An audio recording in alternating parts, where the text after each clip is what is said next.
America was Team Solo Mid halting their slide, turning things around and winning both matches, including one against Cloud9, who beat them in Week 1.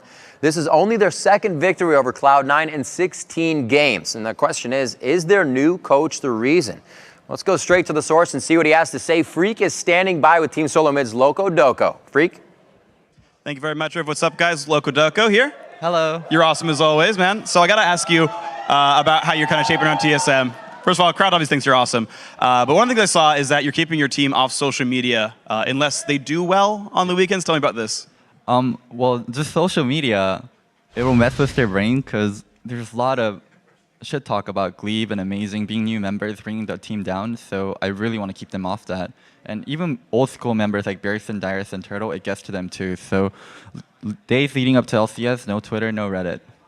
All right, it seems like it's working for you guys. So the next question, you also mentioned you're changing sort of their sleeping schedule. You like pouring water in their bed at 9 in the morning, he's throwing spiders at them. What's the deal? Well, I just want our computers off at 1 a.m. and people up by 9 so we can go walk in the beach in the morning. They try to go around the rules a bit, like play Hearthstone in their bed, stuff like that, but we're getting there. Getting there. Remove their tablets soon, you're going to be okay. All right, so next up, then, one of the things you guys have been criticized for, well, is shot calling. Since Reggie left the team, you guys are kind of carrying an individual skill for a while. Are you kind of creating a new shot caller in this lineup, and who is that? It's mostly Bjergsen, Amazing, and Glebe. Bjergsen has the most, he doesn't have the most experience, but out of the talkative members, he has the most experience, so he does most of the mid-late game shot calling. And Glebe and Amazing do a lot of early game shot calling. Glebe is really talkative, so I'm building him into a main shot calling role. But right now, he doesn't have the experience to completely take over, so Bjergsen's doing majority of the mid-late game stuff. So we'll see that transition in a couple of weeks, and that's kind of interesting. Next up, then, speaking of Glebe as well and his lane mate Wild Turtle, you guys, or those two specifically, like really stepped up last week, and they had their best performances of the year. Why is it that happened, and then how do you keep them at this level?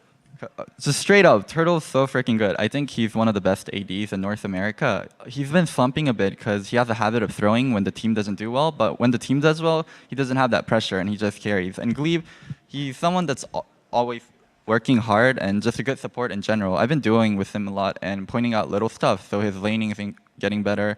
And his mid and late game, it's always been good. It was just he was so nervous the first 3 weeks that he didn't play well. All right, so final question for you, Locodoco. You face Dignitas and Evil Geniuses this week. Dig's in #1 right now, and Evil Geniuses also, they've gotten a new player to help their shot calling cohesion. So how's this week going to go for you guys? 2-0, easy. All right, I heard you have a bet with Scarra about this match as well. Oh yeah, the loser gets the bowl cut. We'll see if that happens. Loco, thank you very much for your time. Now, guys, we're going to send it back over to you guys. But before we go, I'm going to quickly post this on Reddit because you're not my boss.